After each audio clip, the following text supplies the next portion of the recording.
ஜெய் ஸ்ரீ மாத்திரை நமக ஜெய் குருதத் ஜெய் குரு பரசுராம் நமஸ்காரம். நான் கரூர்ல இருந்து வல்சலா பணிக்கர் பிரசன்ன ஜோதிடர்.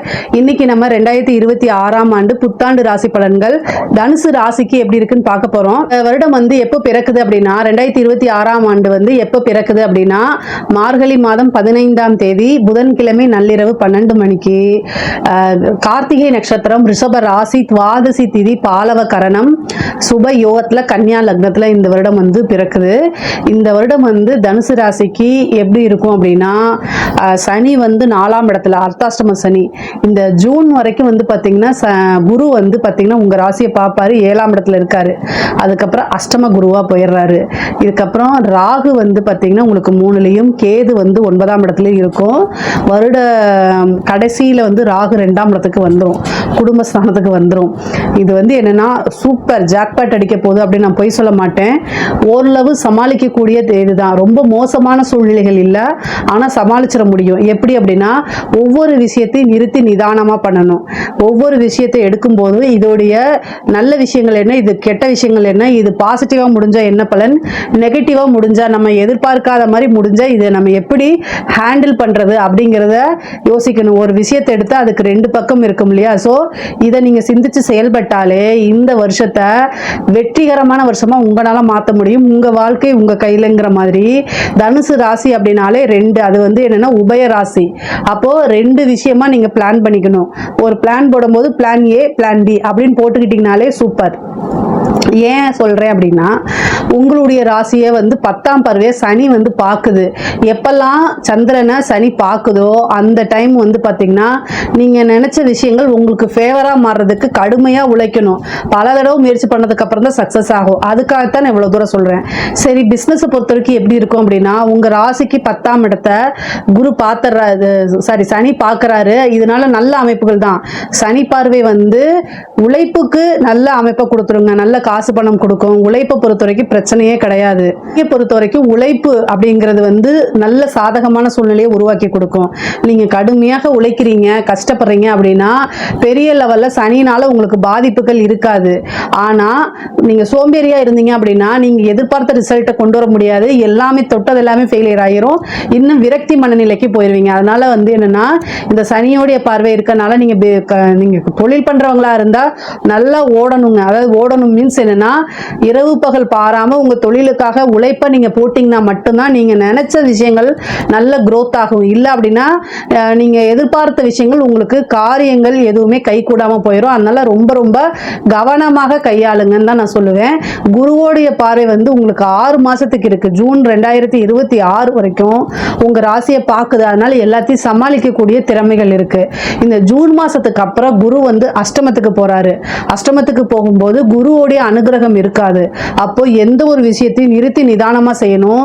ஒரு முடிவெடுக்கிறதுல உங்களுக்கு குழப்பமான மனநிலை இருக்கு அப்படின்னா ஒரு நல்ல ஜோதிடரை கலந்து ஆலோசிக்கலாம். இல்ல உங்களுடைய வெல்விஷரு உங்களை வந்து நீங்க வந்து பாத்தீங்கன்னா முன்னேறதுல யாரு வந்து சந்தோஷப்படுறாங்களோ எந்தவித எதிர்பார்ப்புமே இல்லாம சந்தோஷப்படக்கூடிய நபர்கள் கிட்ட போய் நீங்க டிஸ்கஸ் பண்ணுங்க. அது வந்து உங்களுக்கு ரொம்ப நல்லது.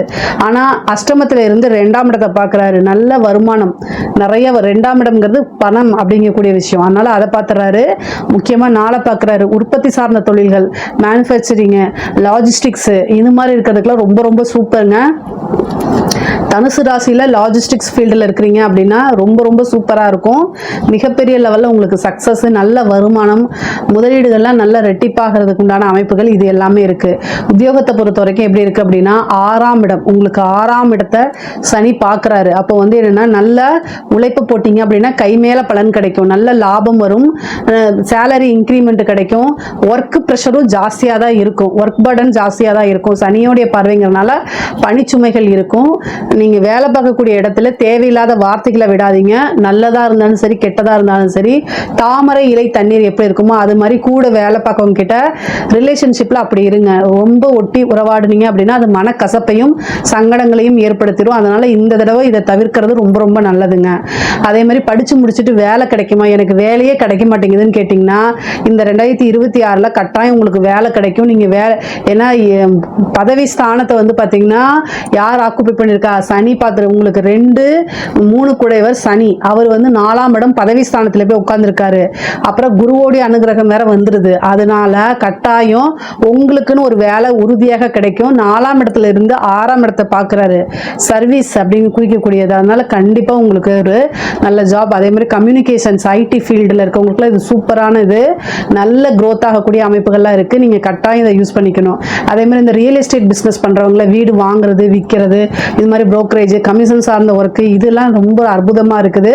அவங்களுக்குலாம் இது சூப்பரான டைம். மிகப்பெரிய லெவல்ல யோகம் உங்களுக்கு இருக்குது. நீங்க நினைச்சதை விட நல்ல லாபம் பார்க்கக்கூடிய அமைப்புகளாக தான் இந்த வருடம் வந்து உங்களுக்கு இருக்கும். பொதுவாகவே படிக்கக்கூடிய குழந்தைங்களுக்கு 4ஆம் இடத்துல சனிங்க, கல்வி ஸ்தானத்தில் சனி இருக்காரு. தயவு செய்து படிக்கணும். படித்தாதான் உங்களுக்கு வாழ்க்கை. முக்கியமாக தனுசு ராசியில் இருக்கக்கூடிய குழந்தைகள் இருப்பாங்களா, அவங்களுடைய பேரண்ட்ஸு நல்லா மோட்டிவேட் பண்ணி குழந்தைகளை கொண்டு வரணும். ஏன்னா அவங்களுக்கு இயல்பாக சனியோடைய பார்வை இருக்கனால படிக்கணுங்கிற எண்ணம் வராது. புக் எடுத்தாலே அப்படியே குழந்தைங்க எங்கே போயிடுவாங்க, இந்த அதாவது 10th + 2லாம் வந்து பார்த்தீங்கன்னா இன்ஸ்டா போகலாம், இந்த மாதிரி அதை பார்க்கலாம், ரீல்ஸ் பார்க்கலாம், வாட்ஸ்அப்பில் ஸ்டேட்டஸ் வைக்கணும், அவன் இந்த ஸ்டேட்டஸ் வச்சுருக்காங்க, நாங்கள் இந்த ஸ்டேட்டஸ் வைக்கணும் அப்படிங்கிறலாம் எண்ணம் போகும். ஆனால் பேரண்ட்ஸ் கண்ட்ரோல் பண்ணி படித்தாதான் சோறு அப்படின்னு நீங்கள் ஸ்ட்ரிக்டாக இருந்தால் மட்டும்தான் உங்கள் குழந்தைகள் நல்லா படித்து பாஸ் ஆவாங்க. இல்லைன்னா ஃபெயில் ஆகிறதுக்கு கூட அமைப்புகள் இருக்குது. 4ஆம் இடம் கல்வி ஸ்தானத்தில் சனி வந்து உட்காந்து மந்த நிலையை ஏற்படுத்தும். ஆர்வம் இல்லாமல் போயிடும். இதெல்லாமே வந்து பார்த்தீங்கன்னா நல்ல அனுகூலமான அமைப்புகள் இல்லை. ஸோ ரொம்ப கவனமாக இருங்க. படிக்கக்கூடிய குழந்தைகள் நல்லா படிக்கணும் அப்படின்னா நீங்கள் வந்து அதுக்கு பரிகாரங்கள் பண்ணிக்கோங்க. ஹயகிரீவர் பூஜை பண்ணுங்க, அதே மாதிரி கல்வி தாயத்து வாங்கி போடுங்க, இந்த மாதிரி விஷயங்களை பண்ணுங்க. அப்போ தான் ரொம்ப நல்லது. இல்லை அப்படின்னா நீங்கள் எதிர்பார்த்த ரிசல்ட் கிடைக்காது. உயர்கல்வியில் இருக்கவங்களுக்கும் வந்து பார்த்தீங்கன்னா சேம் இதே தான். டிப்ரெஷன் ஆகாதீங்க, ஆங்ஸைட்டி ஆகாதீங்க. ஒரு நல்ல இடத்துல கட்டாயம் பிளேஸ்மெண்ட் கிடைச்சிடும்னு உங்களை நீங்களே செல்ஃபாக மோட்டிவேட் பண்ணிட்டு போங்க. ஒரு இன்டர்வியூ அட்டன் பண்ணுங்க, நல்ல இடத்துல பிளேஸ்மெண்ட் கிடைச்சிரும். நீங்கள் கவலைப்படாதீங்க. கேம்பஸில் வந்து கிடைக்கலையே நீங்கள் நினைக்காதீங்க, வெளியிலேயும் ட்ரை பண்ணுங்க. கட்டாயம் உங்களுக்கு ஒரு வேலை கிடைச்சிரும். ஏன்னா வேலை உத்தியோகஸ்தானம் ரொம்ப நல்லா இருக்கு. அதாவது வந்து பார்த்தீங்கன்னா சனி வந்து பார்க்குறாரு உத்தியோகஸ்தானத்தை, அதனால ஒரு வேலையை வாங்கி கொடுத்துட்டு வர. அதனால எந்தவித பிரச்சனையும் இல்லை, நீங்கள் கவலையே பட வேண்டாம். முக்கியமாக வந்து பார்த்தீங்கன்னா நீங்கள் ஒவ்வொரு விஷயத்துலையும் வந்து சுறுசுறுப்பாக இருக்கணும். முக்கியமாக சனி பார்க்கும்போது சோம்பேறித்தனத்தை கொடுத்துருவாரு. தூங்கி எந்திரிக்கவே கஷ்டமாக இருக்கும். அந்த மாதிரி தூங்கிக்கிட்டே இருக்கலாமா அப்படிங்கிற அளவுக்கு இருக்கும். இதெல்லாம் மீறி கடுமையாக வந்து உடல் பயிற்சி செய்யணும், செஞ்சு அல்லது செல்ஃபாக மோட்டிவேட் பண்ணணும், யோகா பண்ணுங்கள். மைண்டை ஃப்ரெஷ்ஷாக வச்சுக்கிறதுக்கு என்னெல்லாம் வழி இருக்கோ அத்தனை வழியுமே பண்ணுங்கள். அது எல்லாமே நல்லது. நல்ல எனர்ஜெட்டிக்காக இருங்க. அதே மாதிரி வந்து மாதத்தில் ஒரு முறையாவது வந்து பார்த்தீங்கன்னா அல்லது உங்களால் எப்போ முடியுமோ உங்களுடைய ஜென்ம நட்சத்திரம் வருது இல்லை, மூல நட்சத்திரமோ பூராட நட்சத்திரமோ உத்திராட நட்சத்திரமோ, இதில் எந்த நட்சத்திரக்காரர்களாக நீங்கள் இருந்தாலும் ஒருத்தருக்கு சாப்பாடு வாங்கி கொடுங்க.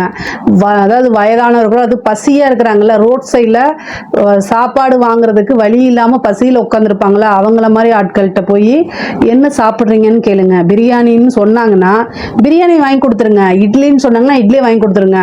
நீங்கள் ஒரு பொட்டலத்தை வாங்கி கொண்டு போய் அவங்களுக்கு திணிக்காதீங்க. அவங்களுடைய விருப்பத்தை கேட்டு இது பண்ணுங்க. உண்மையாலுமே அவங்க பசியில் இருக்கிறாங்க, அவங்க கேட்குறத வாங்கி சாப்பிட்றதுனால, வாங்கி நீங்கள் கொடுத்து அவங்க சாப்பிட்றதுனால மன மகிழ்ச்சி ஆகும்போது அந்த புணர்ப்பு தோஷங்கிறது அடிபட்டு போயிடும். உங்களுக்கு அப்படியே பாசிட்டிவாக நல்ல யோகமாக இது கட்டாயம் மாறும். அதே மாதிரி தொடர்ந்து சனிக்கிழமை ஆஞ்சநேயர் வழிபாடு கட்டாயம் நீங்கள் பண்ணணும். சனினால உங்களுக்கு பாதிப்பு இருக்குது அப்படின்னா ஆஞ்சநேயர் பிடிச்சிக்கோங்க, ஆஞ்சநேயர் ஸ்லோகங்கள் பண்ணுங்க. ஆஞ்சநேயர் வழிபாடை இரவு வந்து பார்த்தீங்கன்னா சூரியன் அஸ்தமனம் ஆனதுக்கப்புறம் பண்ணுங்க. அது ரொம்ப ரொம்ப நல்லது. முக்கியமாக வந்து பார்த்தீங்கன்னா இந்த செவ்வாயும் சனியும் கிரகச்சேர்க்கை மே மாத கடைசியிலேருந்து ஏப்ரல் மே இந்த டைமில் இருக்குது. அதுவும் 4ஆம் இடத்துல இருக்குது. அதனால வந்து பார்த்துக்குங்க.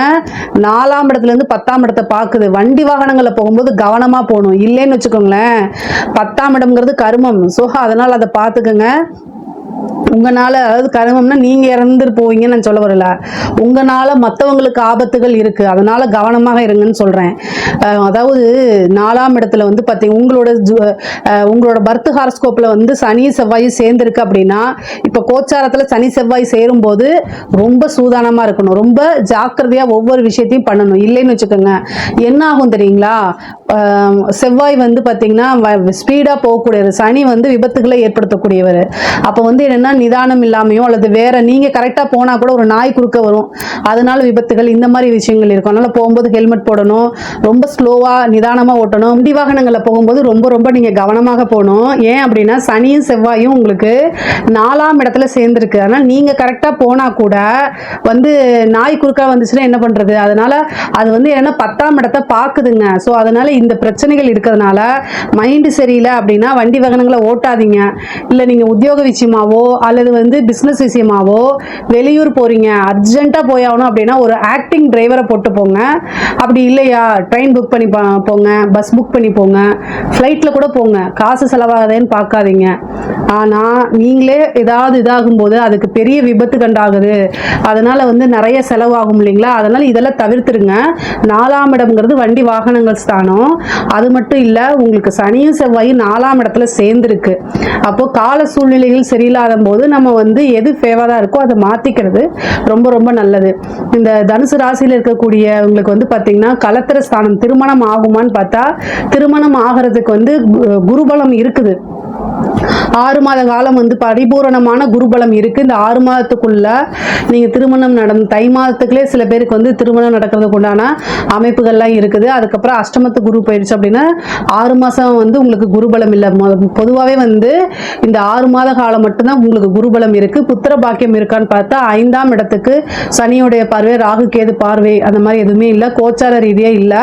உங்களுக்கு சுய ஜாதகத்துல திருமண பாக்கியம் புத்திர பாக்கியம்லாம் இருந்துச்சு, அவங்களுடைய திசாவோ அல்லது புத்தியோ போகுது அப்படின்னா குரு அவங்களோட எந்த கிரகமோ 5 குடையவருடைய கிரகமோ அதை வந்து குரு பார்வையிடும் போது உங்களுக்கு அந்த அமைப்புகள் ஆட்டோமேட்டிக்காவே வந்துடும். நீங்க கவலைப்பட வேண்டாங்க. பொதுவாகவே பெண்களுக்கு வந்து ஆடை ஆபரண சேர்க்கை இருக்கு, நிறைய புது விஷயங்களை செஞ்சு சக்சஸ் பண்ணக்கூடிய விஷயங்கள் இருக்கு. முக்கியமா மூலம் பூராட நட்சத்திரக்காரங்களாம் வந்து எவ்வளோ பெரிய விஷயங்களாலும் சரிங்க, நிறைய போராட்டத்துக்கு அப்புறம் நீங்க ஒரு பெரிய சாதனையாளராகவே ஆயிருவீங்க. அதனால கவலைப்படாம உங்களுடைய கெரியர்லையும் உங்களுடைய பிஸ்னஸ்லையும் வந்து நீங்கள் கவனத்தை செலுத்தினீங்க அப்படின்னா மிகப்பெரிய லெவலில் உங்களுக்கு வெற்றி அப்படிங்கிறது உறுதியானதுங்க.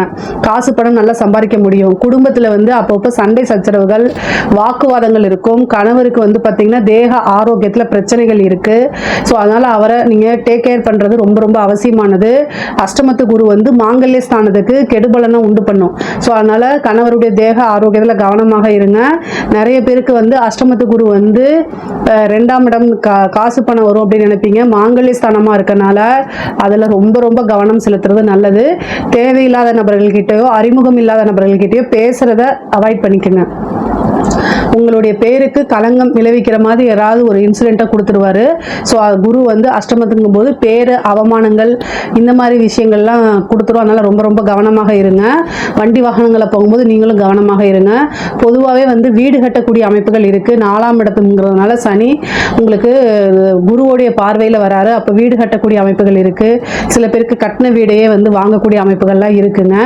அதே மாதிரி வந்து தொழில் ரீதியாக நிறைய நான் சொன்னேன் இல்லைங்களா, அது மாதிரி கடன் ரீதியான இருக்கக்கூடிய பிரச்சனைகளுக்கு ஒரு சோர்ஸ் அப்படிங்கக்கூடிய ஒரு விஷயம் உருவாகும். ஏதோ ஒரு வகையில வரதுக்கு உண்டான அமைப்புகள் இருக்கு. குரு அஷ்டமது காலத்துக்கு வந்ததுக்கு அப்புறம் பினாமி சொத்துக்கு நீங்க வந்து இன்சார்ஜா இருப்பீங்க. பினாமி சொத்துக்கள் வரும். அதே மாதிரி உயில் சொத்துக்கள் வரும். கோர்ட்டு கேஸ் வழக்குகள்ல வந்து வெற்றி அடைக்கிறதுக்கு உண்டான அமைப்புகள்லாம் இருக்கு. முக்கியமா 9ஆம் இடத்துல கேது இருக்கனால நீண்ட தூர பிரயாணங்கள் பண்ணி ஒரு புனித யாத்திரை போறது, கோவில்களுக்கு போறது, புனித நதிகளை நீராடுறது, இந்த மாதிரி அமைப்புகள் இருக்கு. குரு ராகு வந்து பாத்தீங்கன்னா 3ஆம் இடத்துல இருக்கனால உங்களுக்கு உண்டான சொத்து சேர்க்கை வரும், பாக பிரிவினை வரும். இது நாள் வரைக்கும் ஒரு சொத்தை ப்ராப்பர்ட்டியை வித்துட்டு இன்னொரு இடம் வாங்க முடியலன்னு தவிக்கிறவங்களுக்குலாம் இந்த டைம் சூப்பரான டைம். இப்போ மூவ் பண்ணுங்க. உடனே வீடு வந்து விற்கிறதும் சரி வாங்குறதும் சரி ரெண்டுமே உங்களுக்கு இருக்குது. 3ஆம் இடத்துல ராகு இருக்கனால உங்களுக்கு உண்டான பாக பிரிவினை தன்னால சேரும். இளைய சகோதரனுடைய ஆதரவுகள் உங்களுக்கு கிடைக்கும். அவங்களுடைய தேக ஆரோக்கியத்தில் கவனமா இருங்க. முக்கியமா தனுசு ராசிக்காரங்க எந்த விஷயத்தில் கவனமாக இருக்கீங்களோ இல்லையோ, கம்யூனிகேஷன் விஷயம், சோசியல் மீடியால நீங்க ஹேண்டில் பண்ணக்கூடிய விஷயங்கள் இதுல எல்லாம் கவனமாக இருங்க. இல்லைன்னா உங்களோட விஷயங்கள் மிஸ்யூஸ் பண்ணப்படும். ஸோ அதனால கவனமா கேர்ஃபுல்லா இருங்க. அரசாங்க அதிகாரிகளுக்குலாம் எப்படி இருக்குன்னா ரொம்ப நல்லா இருக்கு. 4ஆம் இடம் பதவி ஸ்தானம் சனி இருக்காரு. அதனால வந்து என்ன பதவி ஸ்தானம் ஒரு நல்ல பதவி கிடைக்கிறதுக்கு உண்டான அமைப்புகள், பெரிய மனிதர்களுடைய தொடர்புகள், ஆனா உயர் அதிகாரிகளுடைய அழுத்தங்களுக்கு ஆளாகிற மாதிரி இருக்கும். பொதுவாகவே தனுசு ராசிக்காரங்க பல விஷயங்களை சமாளிக்கக்கூடிய தன்மையும் சாதுரியமும் உங்களுக்கு இருக்கு. ஸோ அதே மாதிரியே நிறைய விஷயங்களை சமாளிச்சிருங்க. இந்த காலகட்டத்தில் எடுத்தோம் கவுத்தோங்கிற விஷயங்களை பேசாதீங்க.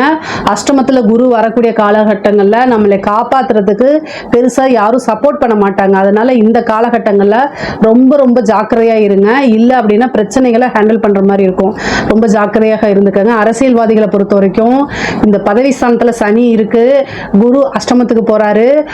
வெற்றி வாய்ப்புகள் வந்து ரொம்ப ரொம்ப குறைவாக இருக்கு. உங்களுக்கு வந்து மக்களுடைய செல்வாக்கு நாளுக்கு நாள் குறைஞ்சிட்டு வரும். நீங்க வந்து ஒரு நல்ல பொசிஷன்ல இருந்தீங்கன்னா அந்த பொசிஷன்ல இருந்து இறக்கி உங்களோட பதவியை வேறொருத்தங்க புடுங்கிறதுக்காக காத்துக்கிட்டு இருப்பாங்க. பதவியை தக்க வச்சுக்கிறதுக்கு வழிபாடு பண்ணுங்க, இறை வழிபாடு பண்ணுங்க, பூஜைகள், பரிகாரங்கள், யாகங்கள், வேள்விகள்லாம் பண்ணுங்க. நல்ல வழிகாட்டுதல் இருக்கணும். குரு வந்து மறையும் போது உங்களுக்கு வந்து என்னன்னா கட்சி தலைமையிடம் கூட உங்களுக்கு சப்போர்ட் பண்ணாது. ஏதாவது ஒரு அலிகேஷன் வைக்கிறாங்க அப்படின்னா கட்சி வந்து உங்களுக்கு நீங்க அவங்களுடைய ஆளுன்னு சப்போர்ட் பண்ணணும்ல, அந்த சப்போர்ட்டை கூட இழக்கிறதுக்கு உண்டான அமைப்புகள் இருக்கு. அதனால கவனம், கூடுதல் கவனம் தேவை. தேவைப்பட்ட என்னை கான்டாக்ட் பண்ணுங்க. கட்டாயம் உங்களுக்கு வழி நடத்துறேன். நான் என்ன பூஜை பண்ணணும், பரிகாரங்கள் பண்ணணும் அப்படின்னு உங்களுக்கு நான் சொல்லி கொடுக்குறேன். பொதுவாகவே வந்து பார்த்தீங்கன்னா இந்த தனுசு ராசிக்காரங்களுக்கு வந்து கலைத்துறை சம்பந்தப்பட்டவங்களுக்கு ரொம்ப ரொம்ப அருமையாக இருக்கு. பல விஷயங்களை சாதிக்கக்கூடியதும் நெகட்டிவோ பாசிட்டிவோ நீங்கள் ஒரு பப்ளிக் ஃபிகர் ஆயிருவீங்க. மிகப்பெரிய லெவலில் பொதுமக்களிடையே ஆதரவு உங்களுக்கு கிடைச்சி போகும். காசு பணத்தை சம்பாதிக்க முடியும். வெளிநாடுகளுக்கு போகக்கூடிய அமைப்புகள் இருக்கு. தனுசு ராசிக்கு வந்து வெளிநாட்டில் போய் வேலை பார்க்கக்கூடிய யோகம் இந்த வருடம் இருக்கு. இதை ட்ரை பண்ணீங்க அப்படின்னா கட்டாயம் நீங்கள் போக முடியும். பொதுவாகவே தனுசு ராசிக்கு பொருளாதார வாழ்க்கை ரொம்ப சிறப்பாக இருக்கு. குடும்பத்தில் வந்து சப்போர்ட் கிடைக்காது. உங்களுடைய டென்ஷனை வந்து வீட்டுக்குள்ளே காமிச்சிடாதீங்க. வெளியில் போகும்போதும் சரிங்க, வீட்டுக்குள்ளே போகும்போதும் சரி, நிறுத்தி நிதானமாக இருக்கணும். பொதுவாகவே நீங்கள் இந்த வருடம் முழுவதுமே வந்து ஒவ்வொரு முடிவு எடுக்கும் போதும் நிதானமாக எடுங்க. மெடிடேஷன் அதிகமாக பண்ணுங்க, யோகா பண்ணுங்க. மனசை வந்து நல்லா அப்படியே ஸ்ட்ராங்காகவும் பாசிட்டிவாகவும் வச்சுக்கணும். அதாவது நிதானம் அப்படிங்கக்கூடிய ஒரு விஷயத்தை கடைபிடிச்சிங்க அப்படின்னா இந்த 2026 அத்தனை விஷயத்தையும் நீங்கள் சாதிக்க முடியும். இதில் ஏதாவது சந்தேகங்கள் இருக்கு அப்படின்னா கமெண்ட்ஸில் கேளுங்க. கட்டாயம் நான் ஆன்சர் பண்ணுறேன்.